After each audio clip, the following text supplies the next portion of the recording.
Aspirants எல்லாருக்கும் வணக்கம். இன்னைக்கு என்ன பார்க்க போறோம் அப்படின்னா நம்மளுடைய சொந்தக்காரங்களை பத்தி பார்க்க போறோம். டே 5ல நம்ம என்ன பார்க்க போறோம்? Blood relation. அதான் இன்னைக்கான டாபிக். ஸோ இதுக்கு முன்னாடி கிளாசிஃபிகேஷன், அப்புறம் அனாலஜி, அதுக்கப்புறம் நம்பர் சீரீஸ், ஆல்பபெட்டிக்கல் சீரீஸ் இதெல்லாம் பார்த்தோம். இன்னைக்கு பிளட் ரிலேஷன் பார்க்க போறோம். ஸோ வித்தவுட் எனி டிலே நம்ம வீடியோக்குள்ள போயிடலாம். So first blood relation. இதுல 4 டைப்பா பிரிச்சிருவாங்க. எப்படி 4 டைப்பா பிரிக்கிறாங்க அப்படின்னா, ஃபர்ஸ்ட் நேம் வச்சு கொடுக்குறாங்க. லைக் இப்போ வந்து அகர்வாலுடைய அப்பா வந்து யாருன்னா நிதின். ஓகேங்களா? அவருக்கு ஒரே பொண்ணு ஜெயா அப்படின்னு கொடுக்குறாங்க அப்படின்னா, அப்ப இந்த ஜெயாவும் அகர்வாலும் என்னவா இருப்பாங்க? பிரதர்ஸ் அண்ட் சிஸ்டர்ஸா இருப்பாங்க. ஸோ இந்த மாதிரி நேமை வச்சு கொடுக்கறது டைப் 1. அதாவது relation to a person, questions based அந்த மாதிரி இருக்கு அப்படின்னா டைப் 1. அப்ப டைப் 2 என்ன அப்படின்னா, இந்த மாதிரி நேமுக்கு பதிலாக எப்படி சப்ஸ்டியூட் பண்ணுவாங்க? எக்ஸ், ஒய், அப்புறம் ஏ, இந்த மாதிரி ஆல்பபெட்ஸ் சப்ஸ்டியூட் பண்ணி கேட்குறாங்க அப்படின்னா அது வந்து டைப் 2. இல்ல தேர்ட் டைப் என்ன வருது அப்படின்னா, தேர்ட் டைப் எப்படி அப்படின்னா, அதோ பாருங்க அங்க ஒரு போட்டோ இருக்குல்ல, அந்த போட்டோல இருக்கவங்க யாருன்னா என்னுடைய தாத்தா. என் தாத்தாக்கு பக்கத்துல இருக்கிறது யாருன்னா அப்படின்னு சொல்லிட்டு அந்த போட்டோவை பார்த்து டிஸ்கிரைப் பண்ணி அப்ப இவங்களுக்கு என்ன ரிலேஷன் அப்படின்னு சொல்லிட்டு கேட்கறது என்னது? Third type. ஃபோர்த் டைப் என்ன அப்படின்னா, நான் வந்து ஒருத்தவங்க இன்ட்ரடியூஸ் பண்றேன். இப்போ ஃபார் எக்ஸாம்பிள் ஆகாஷ் அப்படின்றவங்க சஞ்சய் அப்படின்றவங்க இன்ட்ரடியூஸ் பண்றாங்க. என்னன்னு சொல்லி இன்ட்ரடியூஸ் பண்றாங்க அப்படின்னா அப்படின்னு சொல்லிட்டு கொஸ்டின் ஆரம்பிச்சுட்டு அப்ப சஞ்சய்க்கும் ஆகாஷ்க்கும் என்னங்க ரிலேஷன் அப்படின்னு கொஸ்டின் வரும். ஸோ இது 4வது டைப். இந்த வீடியோல நம்ம இந்த ஃபர்ஸ்ட் 2 டைப்ஸ் பார்க்கலாம். சரிங்களா? அதுக்கப்புறம் அடுத்த வீடியோல அடுத்த 2 டைப்ஸ் பார்க்கலாம். ஓகேங்களா? ரொம்ப ஈஸியா தான் இதுல கொஸ்டின்ஸ் இருக்கும். அதே மாதிரி இப்போ பிளட் ரிலேஷன்ஸ் பொறுத்த வரைக்கும் எத்தனை கொஸ்டின் நம்ம எக்ஸ்பெக்ட் பண்ணலாம் அப்படின்னா, நீங்க டிஎன்பிஎஸ்சி குரூப் 2 மெயின்ஸ்ல வந்து ரீசனிங்ல இருந்து 40 கொஸ்டின்ஸ் வருது. அப்ப 40 கொஸ்டின்ஸ் கண்டிப்பா ஒரு 3 கொஸ்டின் கிட்ட 3ல இருந்து அதுக்கு மேல கூட எக்ஸ்பெக்ட் பண்ணலாம். ஏன்னா பிளட் ரிலேஷன் அப்படின்றது ஈஸியரான டாபிக். என்ன ஸ்டாண்டர்ட்ல நமக்கு ரீசனிங் இருக்கும்? குரூப் 2A ஆல்ரெடி சொல்லியிருக்கோம். என்னது? எஸ்எஸ்எல்சி ஸ்டாண்டர்ட் தான் இருக்கும். அப்ப வந்து ஈஸியரா தான் கொஸ்டின்ஸ் இருக்கும். அதனால 3ல இருந்து 4 கொஸ்டின் பிளட் ரிலேஷன் வந்து எக்ஸ்பெக்ட் பண்ணலாம். இதே நீங்க ஆர்ஆர்பிக்கு படிக்கிறீங்க அப்படின்னா ஆர்ஆர்பி பொறுத்த வரைக்கும் ஒரு 2 கொஸ்டின்ஸ் வருங்க. அதுல நீங்க 30 கொஸ்டின்ஸ் எழுதுவீங்க ரீசனிங்ல. அதுல 2 கொஸ்டின்ஸ் கிட்ட பிளட் ரிலேஷன் காலங்காலமா கேட்டுட்டு இருக்காங்க. நீங்க ஆர்ஆர்பி படிக்கிறதா இருந்தாலும் குரூப் 2A மெயின்ஸ் படிக்கிறதாலும் ரீசனிங் பொறுத்த வரைக்கும் இந்த பிளட் ரிலேஷன்ல எப்படி எல்லா கொஸ்டினும் டேக்கிள் பண்ணலாம் அப்படின்னா, இந்த மாதிரி நீங்க ஒரு டாபிக் போட்டுட்டு பிளட் ரிலேஷனா என்ன அப்படின்னு நான் ப்ரீவியஸ் ஸ்லைட்ல காமிச்சிருந்தீங்களா, அதை எழுதிக்கணும். அதுக்கு அடுத்தது என்ன ரிலேஷன், அதுக்கு என்ன டெர்மினாலஜில டிஃபைன் பண்றாங்க, இப்படி நீங்க ஈக்குவலா எழுதிட்டீங்கன்னு வச்சுக்கோங்க. இந்த பிளட் ரிலேஷன் வந்து என்ன கொஸ்டின் எப்படி டெஸ்ட் பண்ணி என்ன டைப்ல கேட்டாலும் நம்மளால ஆன்சர் பண்ண முடியும். இப்ப பாருங்க, மதர் இல்லைன்னா ஃபாதருடைய சன்னு என்னன்னு சொல்லுவாங்க? பிரதர் அப்படின்னு சொல்லுவாங்க. இல்லைன்னா மைசெல்ஃப், அதாவது என்ன நானே குறிச்சுப்பேன் அப்படின்னு சொல்றாங்க. மதர் இல்லைன்னா ஃபாதருடைய டாட்டர், அவங்க என்னன்னு சொல்றாங்க? மைசெல்ஃப் இல்லைன்னா சிஸ்டர் அப்படின்றாங்க. அதுக்கப்புறம் இந்த மாதிரி ஒவ்வொரு இதுக்கும் ஒவ்வொரு ரிலேஷன்ஷிப்புக்கும் என்ன ஈக்குவலான டெர்மினாலஜி அப்படின்னு நான் இங்க கொடுத்துருக்கேன். நீங்க ஸ்கிரீன்ஷாட் எடுத்துட்டு நோட் பண்ணிக்கோங்க. சரிங்களா? நெக்ஸ்ட் ஸ்லைடோ அதே தான் கொடுத்துருக்கேன். நியர்லி ஒரு 10 அதுக்கு மேல ரிலேஷன்ஷிப் இருக்கு. இது எல்லாத்தையும் உங்க நோட்ல நோட் பண்ணிக்கோங்க. ஸ்கிரீன்ஷாட் எடுத்துட்டு கிளவரா எழுதினீங்க அப்படின்னா நீங்க பிளட் ரிலேஷன்ல கண்டிப்பா என்ன கொஸ்டின் கேட்டாலும் ஆன்சர் பண்ணலாம். ஸோ கொஸ்டின்ஸ் போயிடலாமா? ஃபர்ஸ்ட் கொஸ்டின் பாருங்க. ஓகே, பிளட் ரிலேஷனை பொறுத்த வரைக்கும் ஒரு கொஸ்டினை படிச்ச உடனே எப்படி அப்ரோச் பண்ணலாம் அப்படின்னா 2 விதமா அப்ரோச் பண்ணுவாங்க. ஒன்னு, ஃபீமேல்ஸ் எல்லாத்தையும் வந்து, அதாவது பெண்கள் எப்படின்னு குறிப்பாங்க? பிளஸ்ன்னு குறிப்பாங்க. ஆண்கள் எப்படின்னு குறிக்கிறாங்க? மைனஸ் அப்படின்னு குறிப்பாங்க. இந்த மாதிரி சொல்லுவாங்க. ஆனா நான் என்ன சொல்றேன் அப்படின்னா, இது செகண்ட் அப்ரோச்சை ஃபாலோ பண்ணுங்க. ஏன்னா அது கொஞ்சம் ஈஸியா இருக்கும். மொத்தமே 4 சிம்பிள் தான். ஒன்னு ஸ்கொயர், அப்புறம் சர்க்கிள், அப்புறம் இந்த மாதிரி ஒரு சிம்பிள், அப்புறம் ஐஃபன் மாதிரி ஒரு சிம்பிள். இந்த 4 சிம்பிள் தெரிஞ்சிச்சுன்னா பிளட் ரிலேஷன்ல கேட்ட கொஸ்டினை நம்ம எடுத்துடலாம். பாருங்க, ஃபர்ஸ்ட் சர்க்கிள் நான் எதுக்கு யூஸ் பண்றேன் அப்படின்னா, ஃபீமேல். இப்போ ஒரு பொண்ணை பத்தி பேசிட்டு இருக்காங்க அப்படின்னா அதுக்கு சர்க்கிளை போடுங்க. ஓகேங்களா? அப்ப சர்க்கிள் எதுக்கு? ஃபீமேலுக்கு. ஸ்கொயர் மேலுக்கு. ஓகேங்களா? நெக்ஸ்ட், இப்ப இந்த மாதிரி ஒரு சிம்பிள் கொடுக்குறேன் அப்படின்னா பிரசன்ட் ஜென்ரேஷன். இப்ப நானும் என்னுடைய அண்ணனும் அப்படின்றது இப்ப நான் வந்து ஒரு ஃபீமேல், அப்ப சர்க்கிள். என்னுடைய அண்ணன் அப்ப வந்து ஸ்கொயர். ப்ரெசன்ட் ஜென்ரேஷன் ஓகேங்களா. ப்ரெசன்ட் ஜென்ரேஷனை குறிக்கிறதுக்கு இந்த ஐஃபன் மாதிரி இருக்கு சிம்பிள். அடுத்தது ப்ரீவியஸ் ஜென்ரேஷனை குறிக்கிறோம் அப்படின்னா இப்ப நான் இருக்கேன், ஒரு ஃபீமேல் இருக்காங்கங்க, அவங்களுடைய அப்பா அப்படின்னு குறிக்கணும். நம்ம என்னன்னு குறிக்கணும், மேல ப்ரீவியஸ் ஜென்ரேஷன். இப்போ ஒரு ஃபீமேல் இருக்காங்க, அவங்களுடைய பையன், அவங்களுக்கு அடுத்து இல்லையா, அப்ப கீழே பையன், அப்ப மேலுக்கான சிம்பிள் போடணும் ஓகேங்களா. ஒரு ஃபீமேல் இருக்காங்க, அவங்களுடைய கிராண்ட்மா அப்படின்னா என்னது, ப்ரீவியஸ் ஜென்ரேஷன். அப்படின்னா என்னன்னு சொல்லிட்டு ப்ரீவியஸ் ஜென்ரேஷனா மேல போகணும். ப்ரீவியஸ் ஜென்ரேஷன் மேல போயிட்டேன், கண்டிப்பா அவங்களுக்கு ஒரு அப்பா இருப்பாங்க, அப்பாவோ அம்மாவோ இருப்பாங்க இல்லையா, அவங்களுடைய அப்பாவை நம்ம என்னன்னு சொல்லுவோம், கிராண்ட்பா அப்படின்னு சொல்லுவோம். கிராண்ட்பா அப்படின்றதுனால ஸ்கொயர் டேர்ம் யூஸ் பண்றேன். ஸோ இந்த 4 சிம்பிள் தெரிஞ்சிருச்சு அப்படின்னா ஈஸியா கொஸ்டினை அப்ரோச் பண்ணலாம் நம்ம.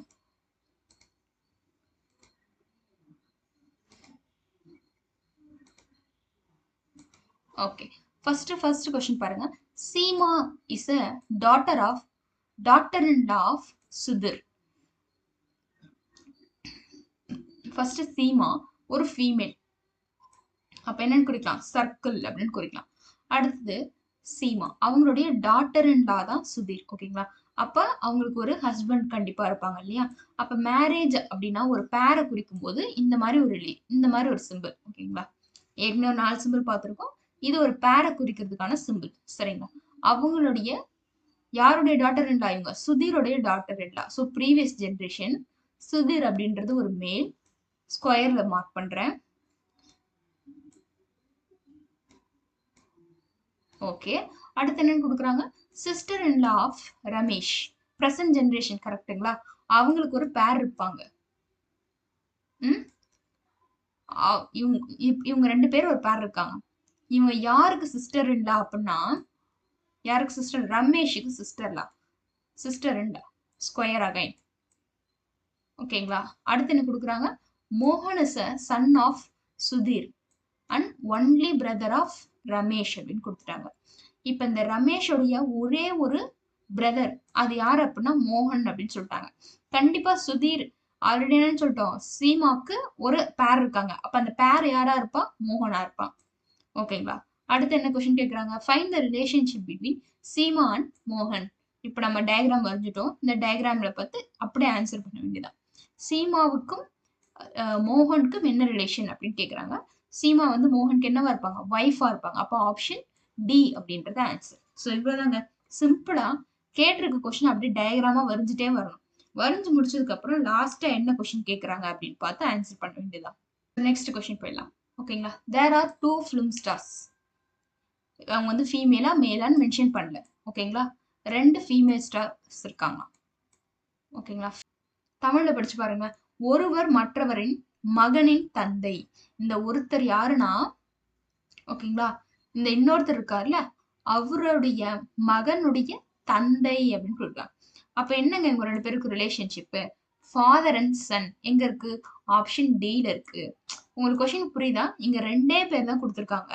2 பேர் கொடுத்துட்டு அடுத்து என்ன சொல்றாங்க, ஒருவர் மற்றவரின் மகனின் தந்தை அப்படின்னு சொல்லிட்டு இவங்க 2 பேருக்கான ரிலேஷனை இன்டைரக்டா கொடுத்துருக்காங்க. ஸோ என்ன வருது, மற்றவரின் தந்தை அப்படின்னு குறிப்பிடும் போது இவங்களுக்குள்ள ஃபாதர் அண்ட் சன் ரிலேஷன்ஷிப் இருக்கு ஓகேங்களா. தேர்ட் கொஸ்டின் போயிடலாம்.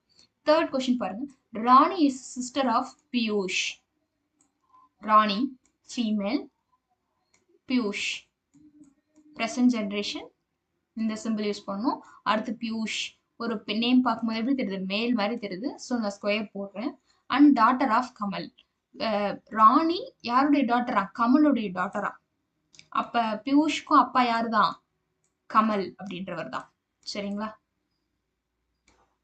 கமல் என்னது, ஒரு மேல், அதனால ஸ்கொயர் சிம்பிள் போடுறேன். அடுத்து என்ன கொடுக்குறாங்க, Kamal is son of Gaurav. இவருக்கு மேல ஒருத்தர் இருக்காரு, அவர் யாரு, கௌரவ் ஓகேங்களா. And brother of Aryan. கமலுக்கும் ஆர்யனும் யாரு, பிரதர்ஸ். நெக்ஸ்ட் என்ன கொடுக்குறாங்க, how is Aryan related to Piyush. அப்ப பியூஷுக்கும் ஆர்யனுக்கும் என்ன ரிலேஷன் அப்படின்னு கேக்குறாங்க. அப்படியே வாருங்களேன். நம்ம அப்பாவுடைய அண்ணனோ தம்பி நம்ம என்ன சொல்லுவோம், சித்தப்பான்னு சொல்லுவோம் தமிழ். அதுக்கு இங்கிலீஷ் என்ன சொல்றாங்க, பேட்டர்னல் அங்கிள், தந்தை வழி மாமா அப்படின்னு குறிப்பிடுறாங்க. ஆப்ஷன் டி அப்படின்றது ஆன்சர். அடுத்த கொஸ்டின் பாருங்க. Kusmo is a wife of Ravi. Kusmo female, present generation Ravi, ஓகேங்களா, மேல். அடுத்து என்ன கொடுத்துருக்காங்க, கோவிந்தன் பிரபு ஆர் பிரதர்ஸ். நமக்கு கொடுத்தவங்களுக்கு இவங்களுக்கு ரிலேட் பண்ற மாதிரியே இல்லை, ஸோ அப்படியே வச்சுக்கலாம் இந்த ஸ்டேட்மெண்ட்டை. அடுத்து என்னன்னு கொடுக்குறாங்க, Govind is a brother of Ravi அப்படின்னு கொடுக்குறாங்க. Govind is a brother of Ravi அப்படின்னு கொடுக்குறாங்க. இந்த கோவிந்தோட இன்னொரு பிரதர் யாரு, பிரபு. அப்ப இவங்க 3 பேரும் என்னது, பிரதர்ஸ். ஓகேங்களா, இவங்க 3 பேரும் பிரதர்ஸ். இதுல ரவின்றவரு உஸ்மாவுடைய ஹஸ்பண்ட். ஓகேங்களா, நெக்ஸ்ட் என்ன கொடுத்துருக்காங்க, அப்ப பிரபுக்கும் குஸ்மாவுக்கும் என்ன ரிலேஷன் அதுதான் கேட்டிருக்காங்க. என்னது, பிரதர் இன்லா, அதாவது தமிழ்ல மைத்துனன் அப்படின்னு சொல்லுவோம் இல்லைங்களா, அவங்கள தான் குறிப்பிட்டிருக்காங்க. ஓகேங்களா, நெக்ஸ்ட் கொஸ்டின் போயிடலாம். நெக்ஸ்ட் கொஸ்டின் பாருங்க. Sandeep has a brother named Ankur. Sandeep, ஓகேங்களா, அன்கூர். 2 பேருமே மேல்ஸ், பிரசன்ட் ஜெனரேஷன். அப்படியே போடலாம், ஈஸியா இருக்கு இல்லையா. 4 சிம்பிள் தான், மேக்சிமம் 4 சிம்பிள் தான் நம்ம யூஸ் பண்ணிட்டு இருக்கோம் இங்க. Sandeep is a son of Kishan. இந்த சந்தீப் யாருன்னா கிஷனுடைய சன். அப்ப ப்ரீவியஸ் ஜெனரேஷன்ங்க, கிஷன் ஸ்கொயர். அடுத்தது பல்ஜூர் இஸ் அ கிஷன்ஸ் ஃபாதர். இந்த கிஷன் இருக்காருங்க இல்லையா, இவங்களுடைய ஃபாதர் யாரா, பல்ஜூர் அப்படின்ற ஒரு பர்சன். அகைன் என்னன்னு குறிப்பிடலாம், square, male. How is Ankur related to Baljur. Ankur related to Baljur என்னன்னு வராங்க, Ankur related to Baljur. Question என்னன்னு கேட்டிருக்காங்க, இவங்களுக்கு இவங்க என்னன்னா கேட்டிருக்காங்க. அப்ப என்ன ஆன்சர் வரும், கிராண்ட் சன் அப்படின்னு வரும். கிராண்ட் ஃபாதர்னு போடலாமா, போடக்கூடாது. ஏன் போடக்கூடாது, இங்க என்ன கேட்டிருக்காங்க, பல்ஜூர் தமிழ்ல உங்களுக்கு இங்கிலீஷ்ல வரல அப்படின்னா ஒரு டைம் தமிழ்ல படிச்சு பாருங்க. அங்கூர் பல்ஜூருடன் எவ்வாறு தொடர்புடையவர் அப்படின்னு கேக்குறாங்க. அங்கூரை வச்சு ஸ்டேட்மெண்ட் போயிட்டு இருக்கு, அதனால நான் கிராண்ட் சன் குறிப்பிடுறேன். இதே பல்ஜூர் அங்கூருக்கு என்ன வேணும் அப்படின்னு கேட்டாங்கன்னா நான் என்ன சொல்லுவேன், கிராண்ட் ஃபாதர் அப்படின்னு சொல்லுவேன். அப்ப இங்க ஆப்ஷன் என்ன வரணும், கிராண்ட் சன். நீங்க வந்து ஆப்ஷன்ல கிராண்ட் ஃபாதர் எல்லாம் கன்ஃபியூஸ் ஆக மாட்டீங்க, ஆனா ஆப்ஷன்ல கிராண்ட் ஃபாதர் கன்ஃபியூஸ் பண்றதுக்காகவே வச்சிருக்காங்க. அப்ப நீங்க 1க்கு 2 டைம் படிச்சு பார்த்துட்டு ஆன்சர் பண்ணுங்க. நெக்ஸ்ட் கொஸ்டின் பாருங்க. If the father of Swati is maternal grandfather of Divya. ஸ்வாதின்னு ஒரு பர்சன் இருக்காங்களா, ஃபீமேல், சர்க்கிள். அவங்களுடைய ஃபாதர், ஸ்வாதியுடைய ஃபாதர். ஓகேங்களா, பேர் குறிப்பில்ல, அதனால நான் எஸ்எஃப் அப்படின்னு சொல்றேன். அவங்க இவங்களுக்கு மட்டும் ஃபாதர் இல்ல, இன்னொருத்தவங்களுக்கு மெட்டர்னல் கிராண்ட் ஃபாதரா. யாருக்கு அப்படின்னா அது திவ்யாவுக்கு. அப்ப திவ்யா இருக்காங்க, ஓகேங்களா, அவங்களுக்கு ஒரு மாம் இருப்பாங்க. ஏன்னா மெட்டர்னல் அப்படின்னு குறிப்பிடுறாங்க இல்லையா, மெட்டர்னல். அந்த மாமுடைய அப்பா தான் இந்த ஸ்வாதியோடைய ஃபாதர். மேபி இவங்க 2 பேரும் சிஸ்டர்ஸா இருப்பாங்க. ஓகேங்களா, அடுத்து என்னன்னு சொல்றாங்க, ஹூ இஸ் அ, ஓகே, இந்த திவ்யா யாருன்னா டாட்டர் ஆஃப் மான்யா. அப்ப இங்க பிளாங்க் விட்டு வச்சிருக்கோம் இல்லையா, அங்க ஃபில் பண்ணிக்கலாம், Manya. Then how Manya's husband's father related to Divya. ஓகேங்களா, மான்யாக்கு ஒரு ஹஸ்பண்ட் இருக்கா, MH நான் போடுறேன். ஓகேங்களா, நீங்க நல்ல கொஸ்டின் படிச்சு பாருங்க. மான்யாவுடைய ஹஸ்பண்டுக்கும் திவ்யாவுக்கும் ரிலேஷன்ஷிப் கேட்டிருக்காங்க இல்ல, மான்யா ஹஸ்பண்டுடைய ஃபாதர்னு ஒருத்தவங்க இருக்காங்களாம், அவங்க வந்து என்ன ரிலேஷன் அப்படின்னு கேக்குறாங்க. அப்ப என்னங்க வருவாங்க, கிராண்ட்பா அப்படின்னு வருவாங்க. இங்க மெட்டர்னல் கிராண்ட் ஃபாதரா, பெட்டர்னல் கிராண்ட் ஃபாதரா, பெட்டர்னல் கிராண்ட் ஃபாதர் தான் ஆன்சர். ஓகேங்களா, அடுத்த கொஸ்டின் பாருங்க. Neeraj is a father of Rinku அப்படின்னு சொல்றாங்க. அப்ப நிரஜ்னு ஒரு பர்சன் இருக்காங்க, இவங்க யாருன்னா ரிங்குடைய ஃபாதர். அப்ப நிரஜ் ஃபர்ஸ்ட் நான் மார்க் பண்ணிடுறேன். அடுத்தது ரிங்கு. அடுத்து என்ன கொடுத்துருக்காங்க, Jiya and Diya are daughters of Ruby அப்படின்னு மென்ஷன் பண்ணியிருக்காங்க. நமக்கு இதுக்கு ரிலேஷன்ஸ் இல்லை, ஸோ வழக்கம் போல ஸ்டேட்மெண்ட் அப்படியே வச்சிருக்கேன். அடுத்த ஸ்டேட்மெண்ட் படிங்க. Who is a only sister of Rinku. Okay, ரிங்கோடைய சிஸ்டர் தான் அப்ப ரூபி, ஃபீமேல். அடுத்து இவங்களுக்கு 2 டாட்டர் இருக்காங்க. அவங்க பேர் என்ன? ஜியா அண்ட் டியா. ஓகேங்களா? அடுத்து என்ன கேட்டிருக்காங்க? Vishnu is a son of Rinku and Geetha. ஓகேங்களா? அப்ப ரிங்குடைய பேர் யாரு? கீதா, ஃபீமேல். அவங்களுக்கு ஒரு சன் இருக்காங்க. அவங்க இந்த 2 பேர் இருக்காங்க இல்லையா? சாரி, இந்த பேர் இருக்காங்க இல்லையா? இவங்களுக்கு ஒரு சன் இருக்காங்க. அவர் யாருன்னா விஷ்ணு. நெக்ஸ்ட் என்ன கேட்டிருக்காங்க? How Neeraj is related to Diya அப்படின்னு கேட்டிருக்காங்க. டியாக்கு நிரஜ் யாரு அப்படின்றத கொஷின். அப்ப யார் வருவாங்க? கிராண்ட்பா அப்படின்னு வருவாங்க. என்ன என்ன கிராண்ட்ஃபாதரு? என்ன கிராண்ட்ஃபாதர் அப்படின்னா மெட்டர்னல் கிராண்ட்ஃபாதர். ரூபியோடைய அப்பா. அப்ப மெட்டர்னல் கிராண்ட்ஃபாதர், தாய் வழி தாத்தா அப்படின்னு சொல்றாங்க. ஓகேங்களா? அடுத்த கொஸ்டின் உங்களுக்கான ஹோம்ஒர்க். இதை ஒர்க் அவுட் பண்ணுங்க. ஈஸியா தான் இருக்கு இந்த கொஸ்டின். ஒர்க் அவுட் பண்ணிட்டு இதனுடைய ஆன்சரை கமெண்ட் செக்ஷன்ல கமெண்ட் பண்ணுங்க. கரெக்டான ஆன்சரை நம்ம பின் பண்ணலாம். ஓகேங்களா? நெக்ஸ்ட் கொஸ்டின் போயிடலாம். Joshi set to Chitra. ஓகேங்களா? இது வந்து வேற கொஸ்டின். டைப் 2ல வந்துருது. அதாவது நான் வந்து ஒருத்தவங்க இன்ட்ரடியூஸ் பண்றேன். அப்ப நான் எப்படி இன்ட்ரடியூஸ் பண்றேன் அப்படின்னா, ஜோஷி செட் டு சித்ரா. சித்ரா கிட்ட சொல்றாங்க. என்ன சொல்றாங்கன்னா, யுவர் டாட்டர்ஸ் ஃபாதர். அப்ப மார்க் பண்ணிக்கோங்க. சித்ரான்னு ஒரு பர்சன் இருக்காங்க. அவங்க ஃபீமேல். இவங்களுக்கு ஒரு டாட்டர் இருக்காங்களாம். இவங்களுக்கு ஒரு பேரும் இருக்காங்களாம். அடுத்த லைன் மென்ஷன் பண்ணிருக்காங்க இல்லையா? Your daughter's father. இவங்களுக்கு ஒரு டாட்டர் இருக்காங்க. Is son of my brother. Okay, அப்ப இவருடைய அப்பாவை தான் மென்ஷன் பண்ணியிருக்காங்க. Son of my brother. இது யாருடையது? ஜோஷியுடைய பிரதர். சரிங்களா? ஜோஷி.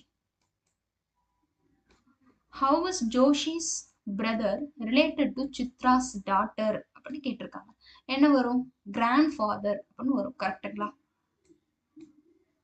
ஓகேங்களா? இதுதான் பிளட் ரிலேஷன். ஃபர்ஸ்ட் ஒரு கொஸ்டின் கொடுக்குறாங்க, நம்ம அதை டயக்ராமேட்டிக்கா ரெப்ரசென்ட் பண்றோம். ரெப்ரசென்ட் பண்ணதுக்கு அப்புறம் என்ன நமக்கு கொஸ்டின் கேட்டிருக்காங்க அப்படின்னு சொல்லிட்டு ஆன்சர் பண்ணும். எவ்வளவு சிம்பிளா இருக்கு பாத்தீங்களா? இதுல இருந்து நமக்கு 3 கொஸ்டின் கேட்கறாங்க அப்படின்னா அது வந்து லக் நமக்கு. ஏன்னா நம்ம வந்து எல்லாருமே வந்து இது கரெக்டா ஆன்சர் பண்ணிட மாட்டாங்க. சில பேர் வந்து கொஸ்டின் தப்பா படிச்சிருவாங்க. சில பேர் வந்து தப்பான புரிதல் இருக்கும். அதுக்கு தான் நான் ஈஸியா ஒரு ட்ரிக் சொன்னேன். ஒரு 4 சிம்பிள் தான். ஒன்னு சர்க்கிள், ஒன்னு ஸ்கொயர், அதுக்கப்புறம் மேரிட் அப்படின்னா இந்த சிம்பிள் யூஸ் பண்ணுங்க.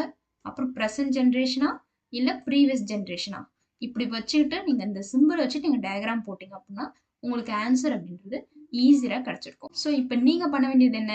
இந்த டாபிக்ல இருந்து 20 கொஸ்டின்ஸ் எடுத்து சால்வ் பண்ணுங்க. சால்வ் பண்ணிட்டீங்க அப்படின்னா ஆட்டோமேட்டிக்கா நீங்க இனிமே எந்த கொஸ்டின் கேட்டாலும் ஆன்சர் பண்ணுங்க. ஸோ இந்த மாதிரி நிறைய யூஸ்ஃபுல்லான வீடியோஸ்க்கு நம்ம சேனலை சப்ஸ்கிரைப் பண்ணிடுங்க. உங்களை மாதிரி ஆர்ஆர்பி என்டிபிசிக்கா இருக்கட்டும், குரூப் 2A இல்ல குரூப் 4க்கு ப்ரிப்பேர் ஆயிட்டு இருக்க உங்க ஃப்ரெண்ட்ஸ்க்கு நம்ம சேனலை ஷேர் பண்ணுங்க. Thank you so much. தேங்க்யூ.